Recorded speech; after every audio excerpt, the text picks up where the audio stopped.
Hello friends, welcome back to AppIQ, and in this video I'm going to show you how to enable number row on your Gboard on Samsung Galaxy or Android phone. So swipe up and go to your settings guys, and you want to find the general management. Tap on that. Now from here you want to scroll down to where you have the keyboard list and default. You want to click on that, and of course you want to ensure that you have the Gboard enabled, and then you want to open up the Gboard. Now under preferences you will have under keys the number row, and if you enable that, then once you open up your keyboard, let me go ahead and show you. Swipe up and click on anywhere where you can type, and you will see the number rows at the top there.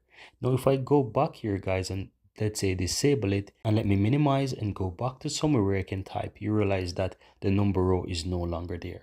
And that's how you can easily go ahead guys and enable or disable the number rows from your preference on your Gboard on your Samsung Galaxy or Android phone.